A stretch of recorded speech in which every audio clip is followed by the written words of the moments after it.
The rain had stopped just before dusk, leaving the air heavy with the scent of damp earth and ozone, the sky a smeared canvas of steel and pale gold.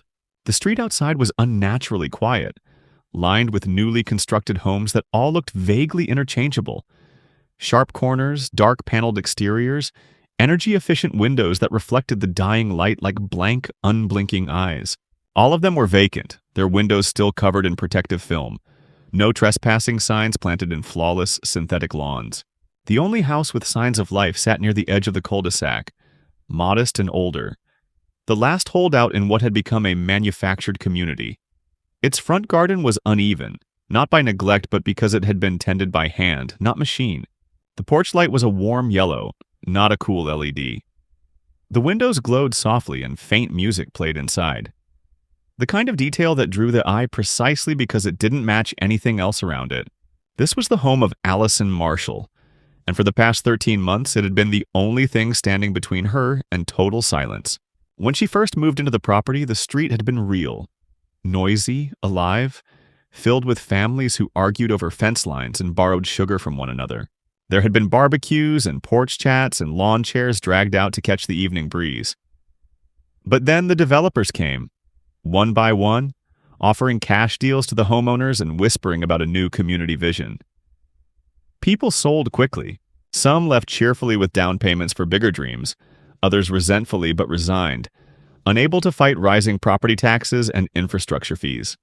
Within 6 months, the block had emptied, and Allison, who had only just finished a full structural renovation of her house under a city grant for historic preservation, found herself alone.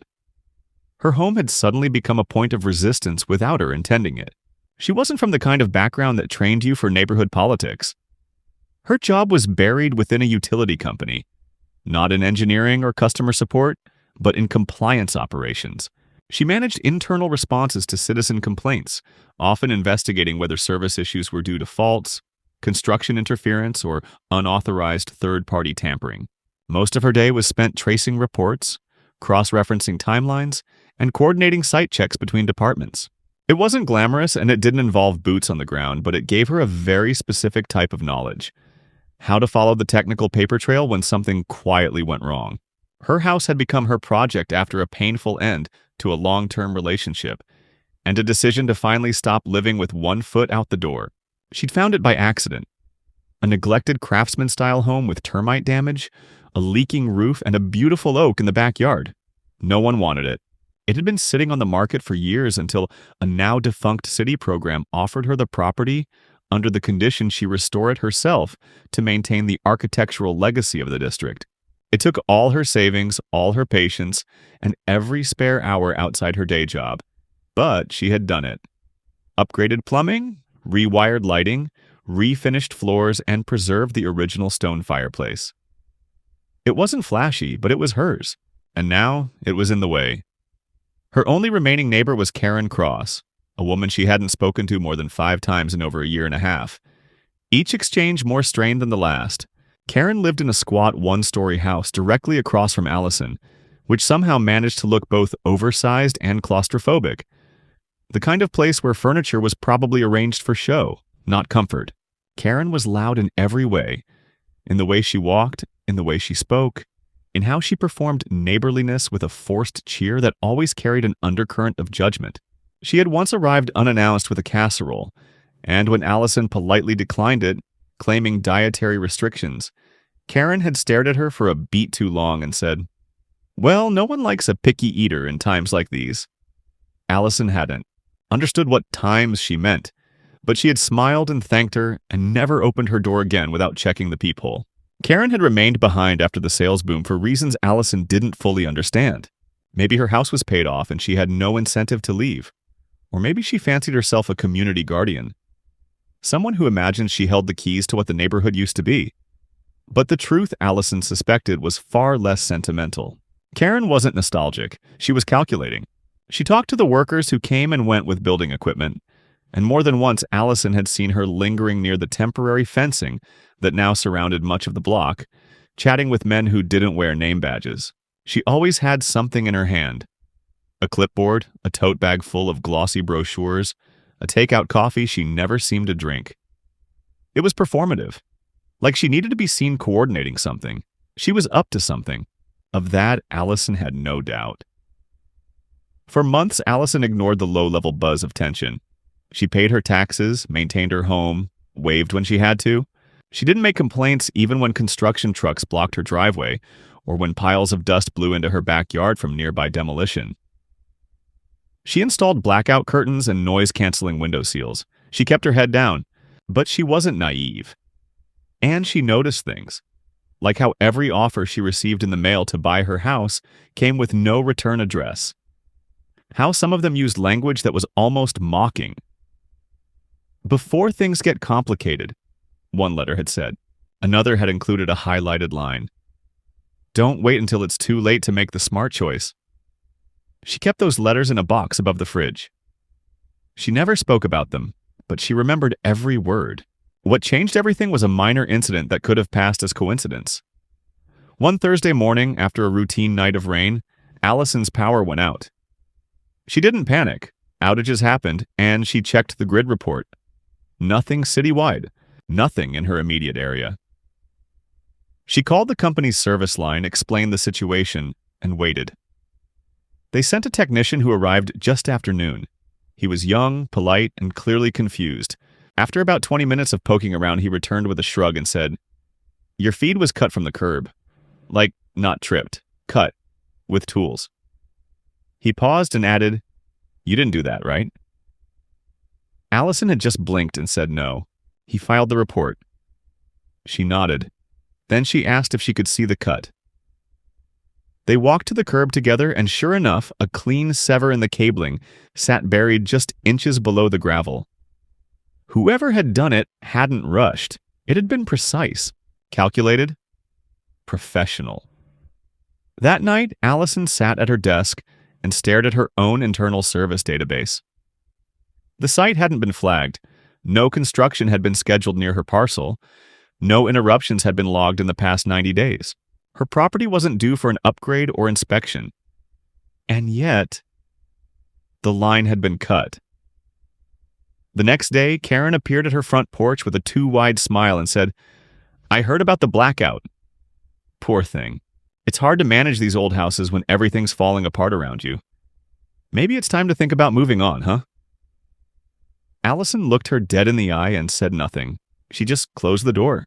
And that was when she knew. This wasn't a mistake. It wasn't a coincidence. And it wasn't going to stop. Allison didn't call the police.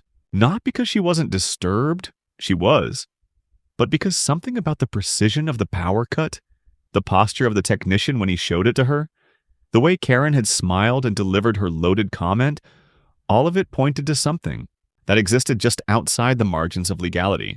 This wasn't a random act of vandalism, and it wasn't something that would be solved by a patrol officer who'd file a report and never follow up. This was tactical, done by someone who either had access or knew how to fake it convincingly. And in her line of work, that meant the list of suspects was very small and very well trained. Still, it was inconvenient, and she had no intention of being forced out of her home by something as basic as a service disruption. She filed an internal report through her company's escalation channel, not as a resident, but under a general inquiry heading marked Anomaly, Unauthorized Physical Interference, West District Residential Grid. She used a secondary account tied to her work credentials, intentionally detached from her name, to trigger an automated engineering review. That bought her time she intended to use well. She rented a generator from a trusted source across town, someone she'd worked with during emergency blackout coordination years prior. It wasn't cheap, and it wasn't quiet, but it gave her back her lights, her internet, and the power she needed to keep the house running. She used extension cords to bypass her main panel entirely, running critical appliances through surge protectors into temporary power strips. It wasn't a permanent solution, but it sent a message. She wasn't leaving. Not yet. Not easily. For the next few days, things were calm. Almost eerily so. No letters, no visits from Karen, no blocked driveway, no dust storms from nearby construction. It was as if the street had gone dormant, holding its breath. Allison kept to herself. She ran her generator on a schedule to conserve fuel, took long walks to avoid the droning hum, and avoided eye contact with the construction crews that passed by in marked trucks.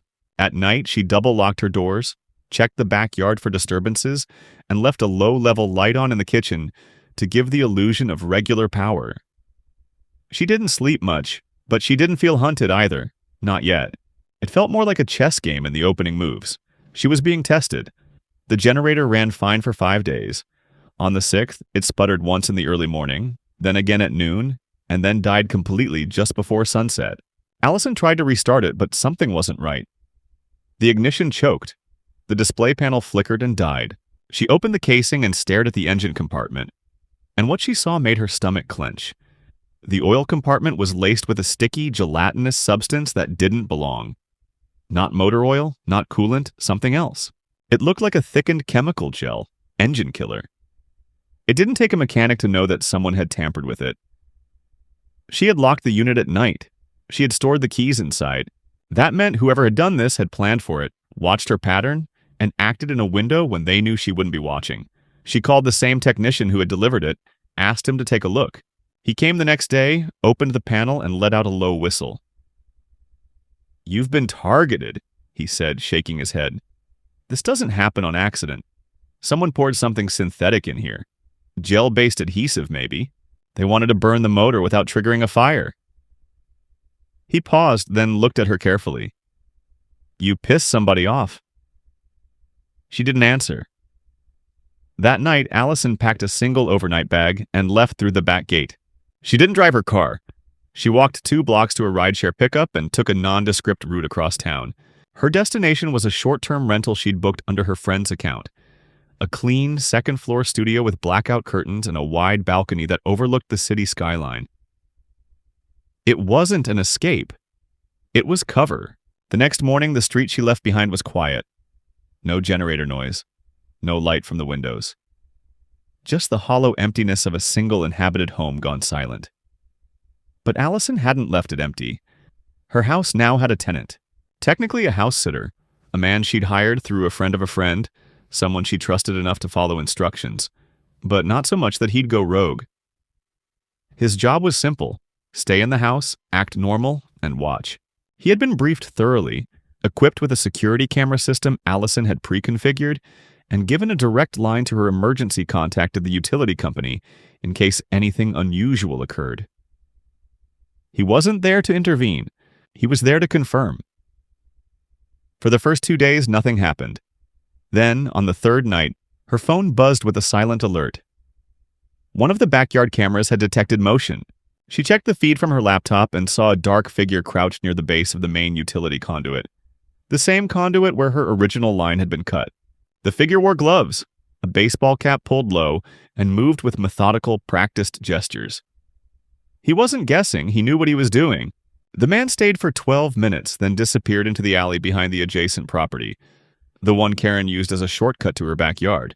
The next morning, Allison's house sitter reported that the new power conduit, hastily reinstalled by the emergency response team after her escalation, had been cleanly severed again. This time higher up, just below the meter. Not a random cut, a targeted disconnection. The city team had already logged it as interference pending investigation. That same day, a letter appeared on Allison's front porch. No envelope. Just a printed single page with centered text that read, "You've made this harder than it needed to be. There's still a chance to end this cleanly. Call the number below." The number was a local area code, but no name was attached. The man staying at her house called her immediately. "This is serious," he said. "They're getting bolder. Someone's watching your movements." "I think they knew you weren't home." She agreed, and then she asked the question she had been holding back. "Has Karen said anything?" The man paused. "Not a word, but she's been on her porch more often. Sitting, just watching." That night, Allison made another report to her company, this time elevating it to external risk. The wording was deliberate. Ongoing, repeated interference at a residential site with potential ties to real estate coercion and unauthorized physical sabotage. She attached the footage, the technician's photos, and copies of the letters. She didn't have to write her name. The risk division would see the metadata, tie the location to her employee records, and flag it for legal review. 2 days later, she received an anonymous tip through her company's internal network. A screenshot forwarded to her secondary account. It was a work order from a third-party contractor connected to her district's grid, dated 2 weeks prior, authorizing a planned decommission of line access to parcel 14B, her home. The request had been signed not by the city, but by a construction entity contracted under a development group operating 3 blocks away. The contact listed? A familiar name, K. Cross. Allison stared at the document for a long time, then saved it, encrypted it, and closed her laptop. It was enough. She didn't need to prove anything else. She had what she needed. Now it was just a matter of timing. The morning after she received the forwarded work order, Allison felt a calm that wasn't comforting, but clinical. The stillness before a surgical cut. It wasn't victory, not even close, but it was a shift in leverage. Until now, she'd been reacting, adjusting her position, buying time. But with that single piece of documentation, the order signed off with Karen Cross's name, issued without municipal approval, and tied to a private development contract, the imbalance of power had changed. She wasn't guessing anymore, she had fact. And facts in her world moved systems. Quietly, precisely, and often irrevocably. She didn't contact Karen. She didn't contact the number on the letter. Instead, she sent a secure message to a contact in her company's legal division. Someone she'd worked with during a liability review involving improperly approved service reroutes in an industrial district. She kept the message brief. Possible unauthorized access to grid infrastructure tied to private development interests. Attached document raises conflict of interest involving name listed as civilian. She included the screenshot, the metadata from the motion camera footage, and her own anonymized incident report from the week prior. She didn't need to ask for help. The act of submitting that combination of materials was enough to trigger a compliance review. By late afternoon, she received an auto-generated notification. Her submission had been assigned to internal audit and flagged for external inquiry. That meant her company was formally obligated to contact the city's utility oversight board and report a potential breach of procedure involving third-party grid interference.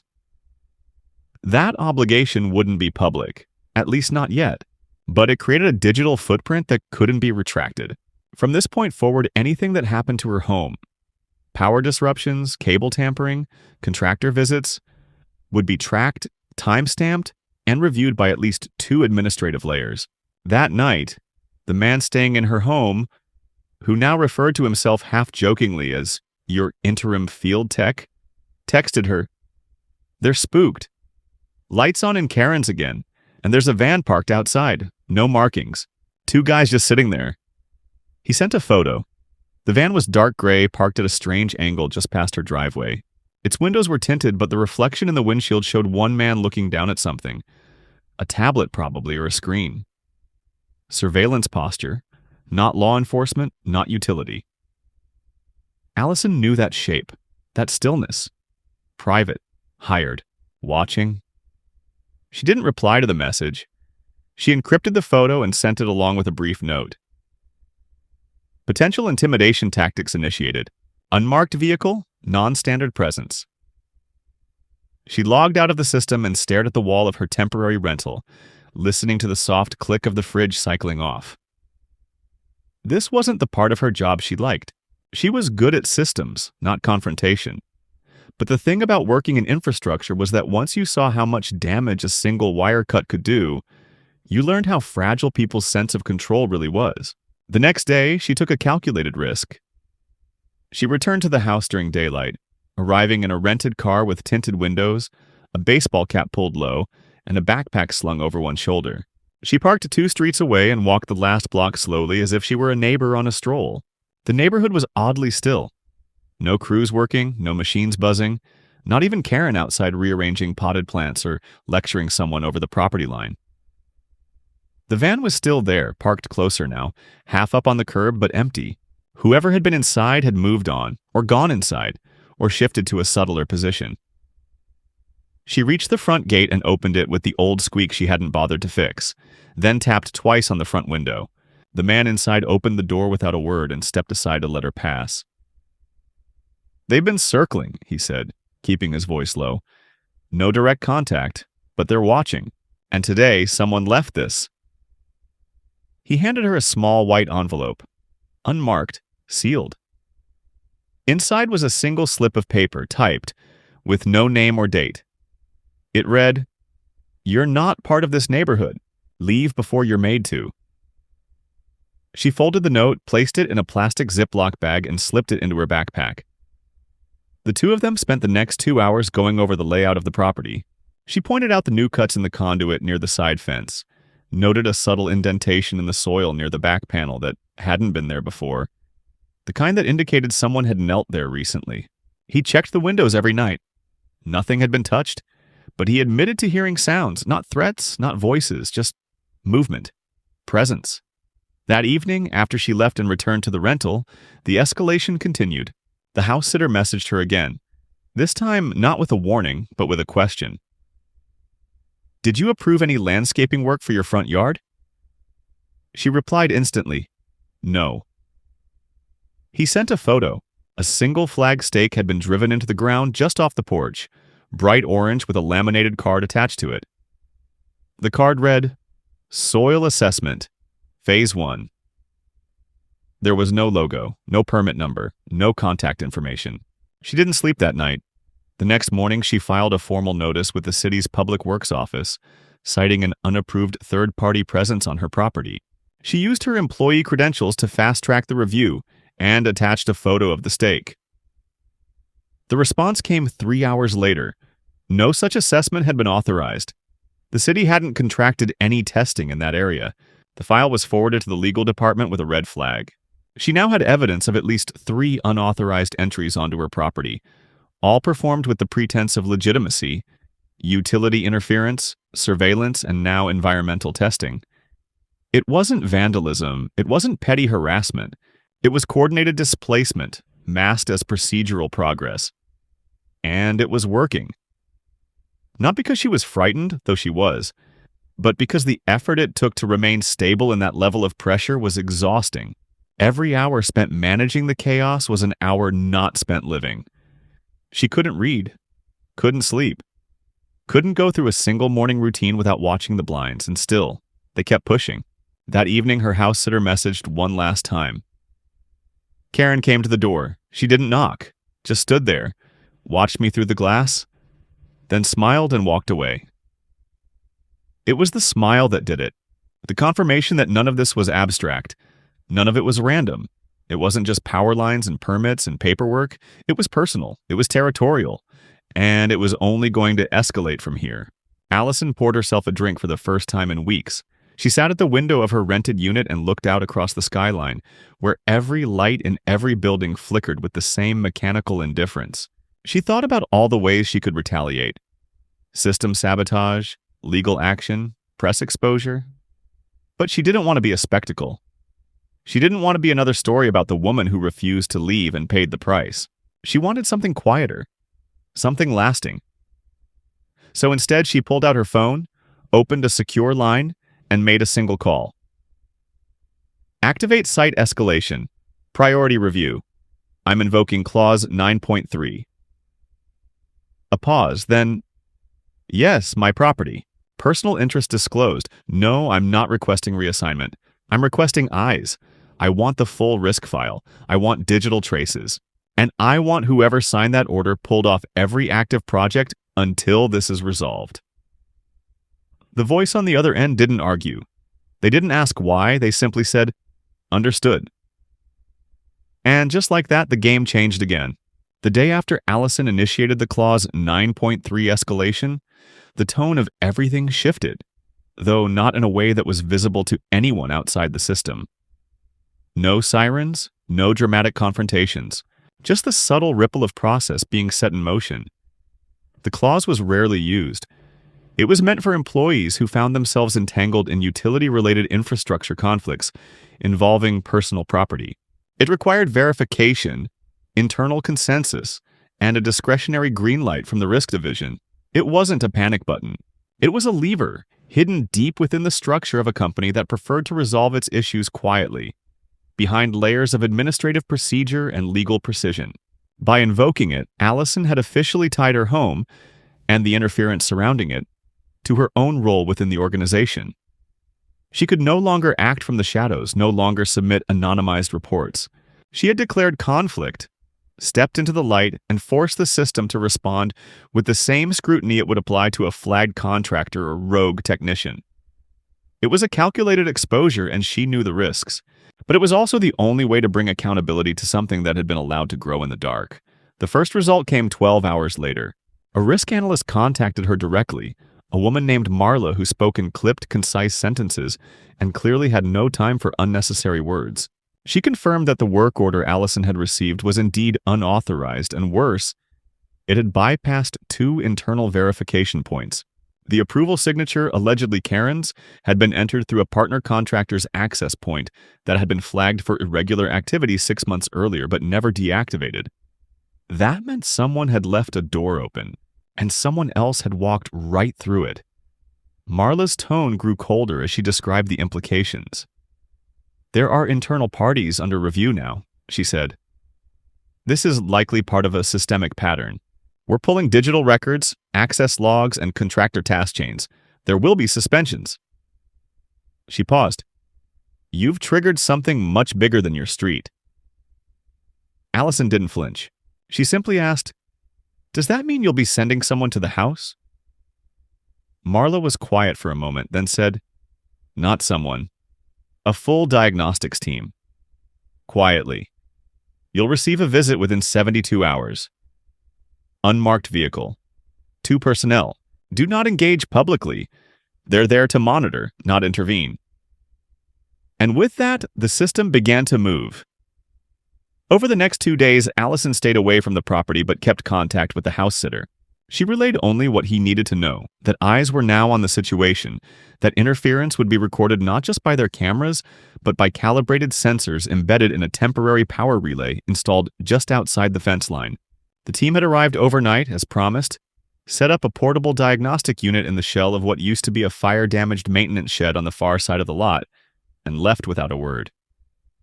The house sitter hadn't even seen them come or go. But the data began to flow almost immediately. By midweek, the reports were conclusive. Multiple signal interruptions, 2 thermal anomalies near the base of the main cable trench, and 1 proximity breach logged just after 2 a.m.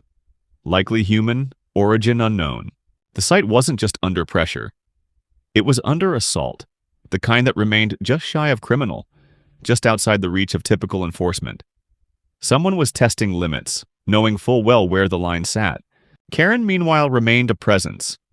Not active, but ambient, like the hum of a faulty light fixture that never quite goes out.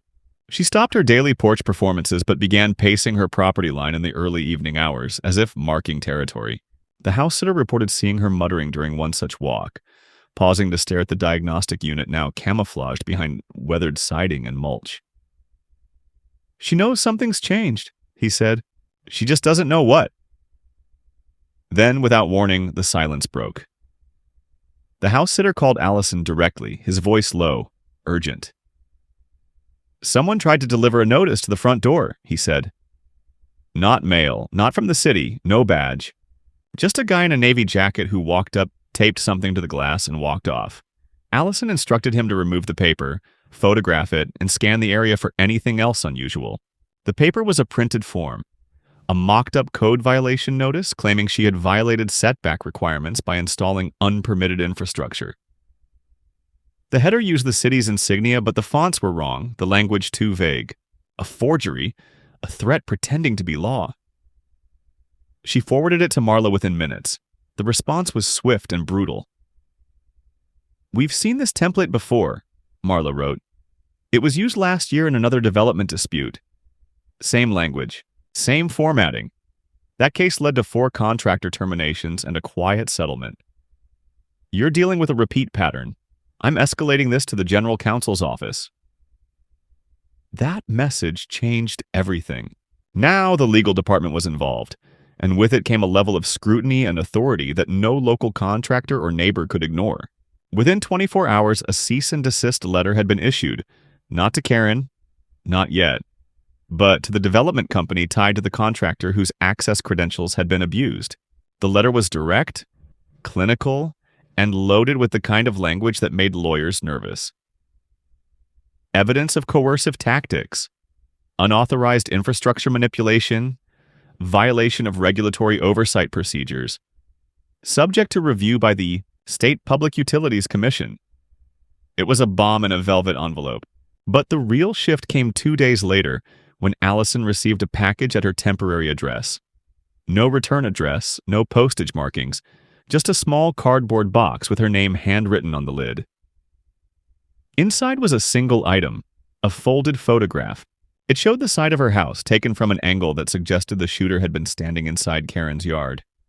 Her house. Lit by floodlight. Empty windows. Quiet. On the back of the photo was a short message typed in red. Even if you win, you won't stay. Allison held the photo for a long time, then placed it on the table, flat, unbending. This wasn't about profit anymore. It wasn't even about control. It had turned personal. It had turned primitive. They wanted her gone, not because she was in the way, but because she hadn't given in. And now they were running out of moves. The photograph sat on the table for 2 days, untouched after Allison first laid it down. She didn't hide it, didn't destroy it, didn't add it to the evidence files. She left it there on plain display under the sterile ceiling light of the rental's small kitchen. Because it wasn't just a threat anymore. It was an invitation, a signal that they had burned through their strategic options and now moved with the desperate, sweaty hand of someone who knew time was no longer on their side. The measured quiet was over. What was coming now would be louder, sloppier, and more dangerous, not because they'd grown more capable, but because they had less to lose. She didn't contact legal right away. She didn't need to. That part of the machine was already in motion, and any new evidence would simply add momentum to an escalation that had already left the private phase behind. Allison focused on preparation instead. Not dramatic, not reactionary, but controlled. She arranged for the house sitter to take a step back, temporarily relocating him under the pretense of plumbing repair. She disabled the backdoor surveillance link and activated the passive recording mode that would store everything offline until pulled manually. She moved funds into a separate account, cleared her inbox of non-essential communication, and left a message with one of the senior engineers on her team. If I'm out for a few days, it's not random. Just follow the last incident number I submitted. That's all I ask. Then she returned to the house. Not in daylight, not through the front gate, and not in the same car she had used before. She borrowed an older model sedan, navy blue with a cracked taillight, and parked 3 blocks away.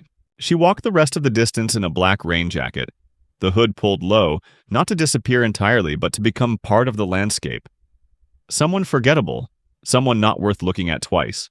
The neighborhood was quiet, unnaturally so. The construction equipment had been moved but not dismantled. It looked like everything had been paused mid-breath, as if the operators had stepped away to wait for something larger to decide how the next scene would play out.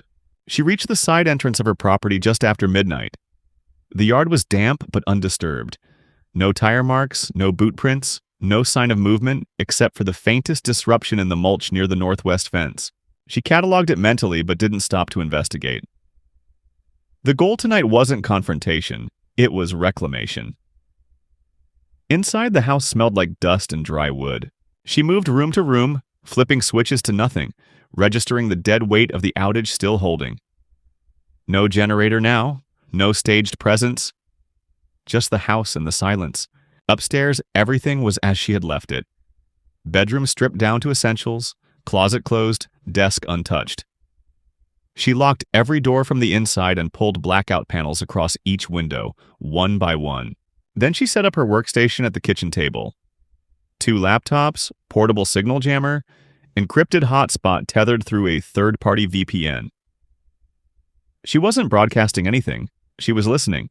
At 3:17 a.m., the first sign of activity arrived. Not sound, but vibration. A subtle shift in the floorboards that ran like a pulse beneath her feet. She froze, ears tilted not toward any specific direction, but to the shape of the disturbance itself. Heavy movement. Nearby. Too rhythmic to be an animal, too deliberate to be wind. She stood, stepped to the side window facing the eastern part of the lot, and waited. A full minute passed, then she saw it. 2 men, both dressed in dark utility gear, walking slowly along the back perimeter, carrying what looked like a tool case and a narrow length of flexible piping. They moved without hesitation, without flashlights, without speaking. This wasn't an amateur visit. This was surgical, quiet, and fully confident. They didn't approach the house directly. Instead, they knelt near the main distribution box, the one that had already been tampered with multiple times, and began working. No prying, no cutting. Just slow, practiced removal of the panel and access to the inner grid. Allison didn't move. She didn't rush to take pictures, didn't shout or slam a window. She simply watched. Every detail. Their stance, their tools, the way one man kept looking over his shoulder not toward the street, but toward Karen's property, as if waiting for a nod or a signal. Then, as quietly as they had arrived, they packed up. One of them left a small black object pressed against the wall, barely visible unless you knew where to look, and they walked off through the alley, swallowed by darkness. At 5:45 a.m., the power returned. Lights flickered. The refrigerator compressor kicked back to life. The central system purred softly. Everything was back. Not reset, not reconnected. Just back. That, more than anything else, told her what she needed to know. This was no longer about forcing her out. It was about control. They had installed something, a system, a remote node maybe, a trigger. Whatever it wasn't sanctioned. It wasn't safe, and it wasn't over. She left the house just after sunrise, locking everything behind her and walking the route back to her borrowed car. On the way, she passed Karen's home. The blinds were open, but the windows were dark. Then, as if on cue, a figure stepped into view. Karen, in her robe, sipping from a bright orange mug with some unreadable slogan stamped across it. She didn't wave, didn't smile, just stared, and then lifted the mug slightly like a toast. Allison didn't flinch. She kept walking. By noon, she was sitting across from a city liaison in a rented office downtown, presenting the last 24 hours in meticulous detail. She didn't speculate. She described. Grid reconnection without permit. Unauthorized entry. Physical presence. Evidence left behind. She used language that wouldn't spook but couldn't be ignored. Potential embedded trigger hardware. Non-conforming energy pathway. Unauthorized perimeter breach. The liaison didn't ask questions. He just took notes. By the end of the meeting, the city had agreed to open a formal investigation under the Utilities Subcommittee. Quiet for now, but real. That night, a new letter was slid under the door of her rental unit. No envelope. Same font. No contact information. Control can be given or it can be taken. You've made your choice. Allison read the line twice, folded the letter carefully, and then picked up the photograph again. The one of her house, her window, her porch light that hadn't been on in days. They wanted her out. But what they hadn't realized yet was that she had already come back. By the time Allison returned to the house the second time, she no longer approached the situation like a resident, clinging to her space, or a bureaucrat attempting to hold ground with process and paper. She had, without any ceremony, crossed into a different position entirely. One where reaction gave way to resolution, where patience was no longer a virtue but a liability. She didn't say it out loud, didn't announce it to the system or the people observing her from behind curtained windows or encrypted channels. But she had made the internal shift, and that was enough. She would not leave, she would not negotiate, and she would not allow control to be stolen in increments, no matter how technically elegant or psychologically subtle the mechanisms became.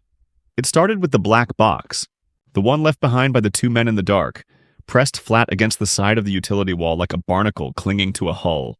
It had been placed deliberately, its casing matte and unmarked, nearly invisible unless you caught the slight distortion in the paint beneath. Allison didn't remove it at first. She let it sit for 3 full days, documenting temperature fluctuations, magnetic irregularities, and signal resonance around its position. She mapped the slight variance in power draw across her breaker panel and traced every unusual pattern in device behavior. Lights that flickered slightly during idle hours, voltage readings that dipped just below normal before correcting themselves, the faint delay in her router's response every night at exactly 3:12 a.m. It was a monitoring device, not just a relay, not just a switch. It was watching her systems and potentially her. After collecting enough data to be admissible without debate, she pried it loose using a contractor's crowbar and a reinforced wedge. The adhesive snapped cleanly, and the device detached with a subtle click.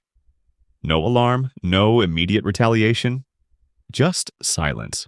Inside, she found a compact signal transmitter embedded in a resin-packed core, impossible to reverse engineer without destroying it.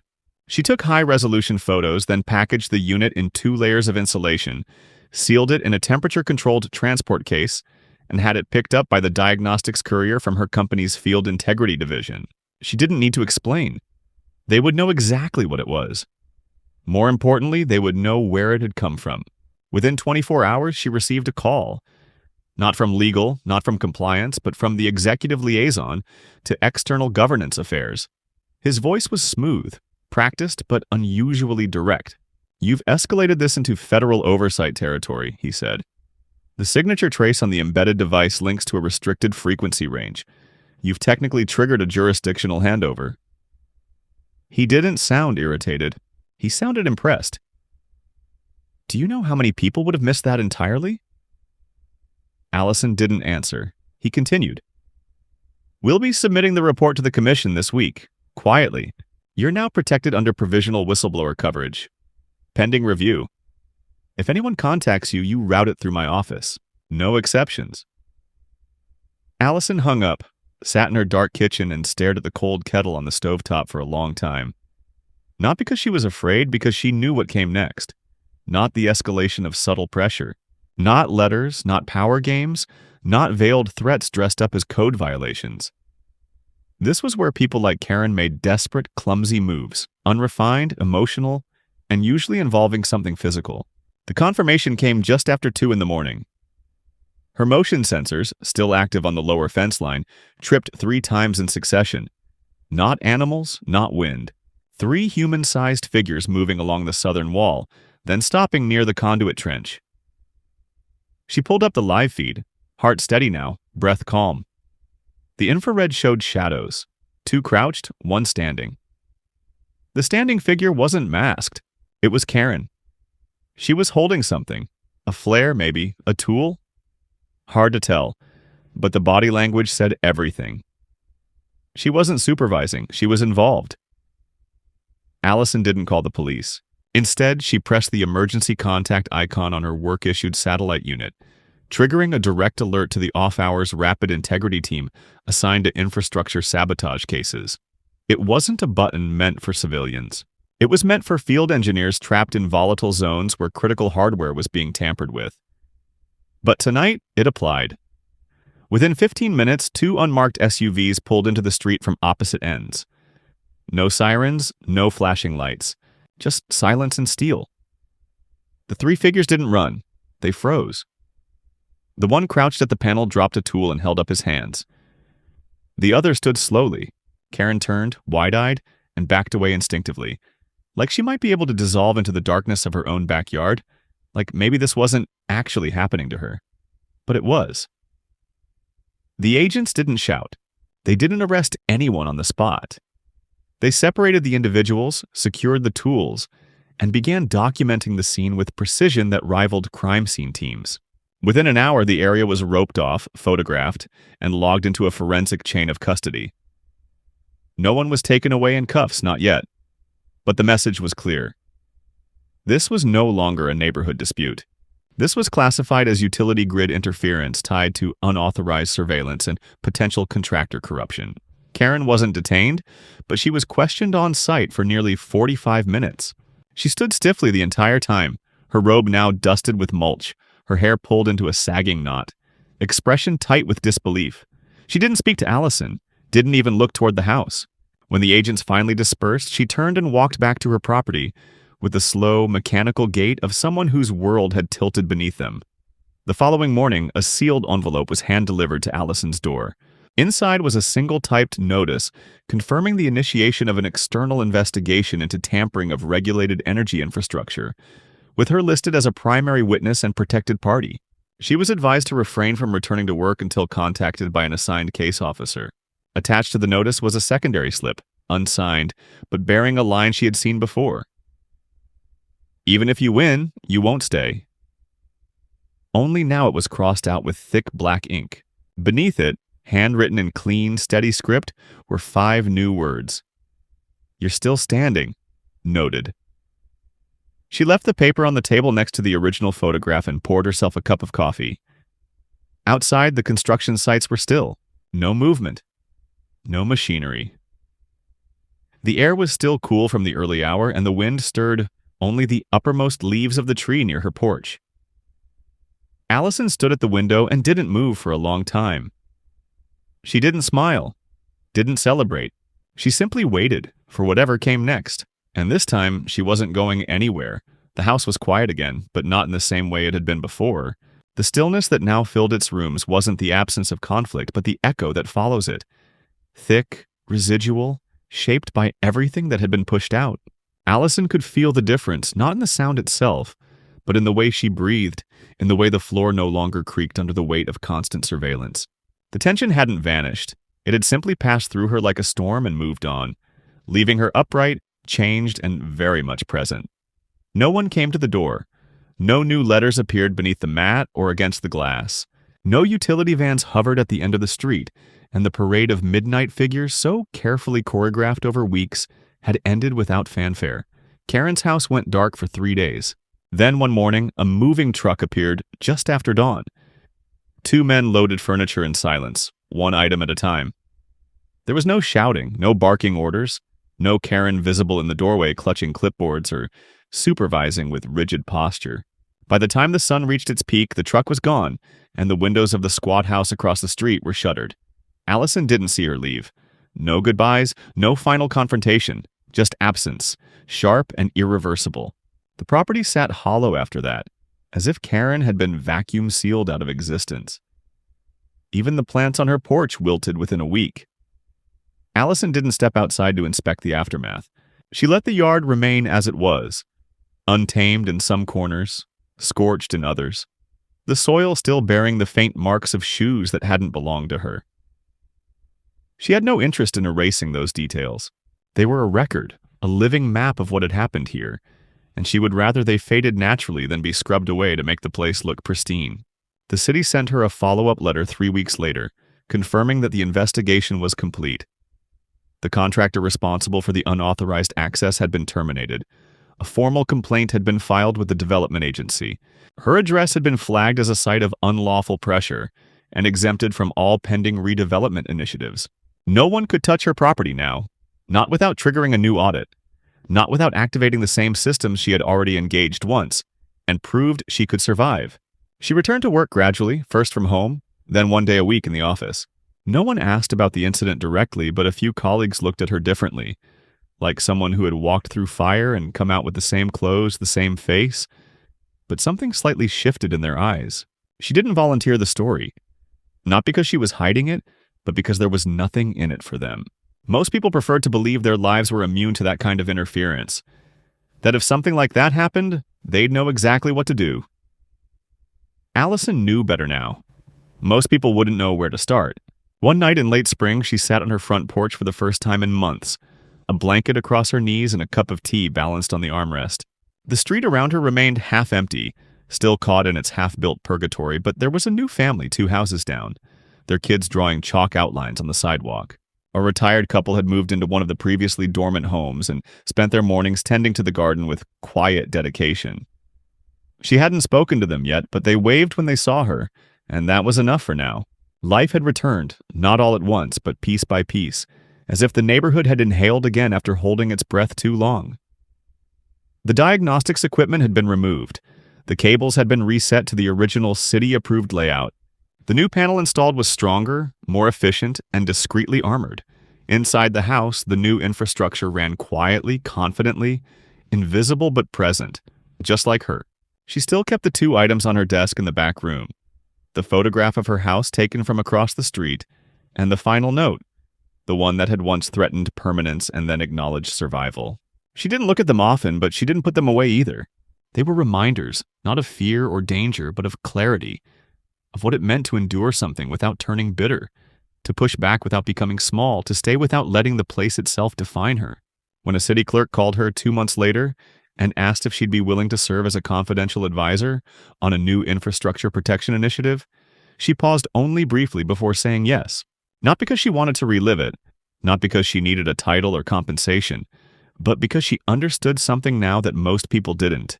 The house had been the battlefield, but the power had always come from knowing which wires to touch and which to cut.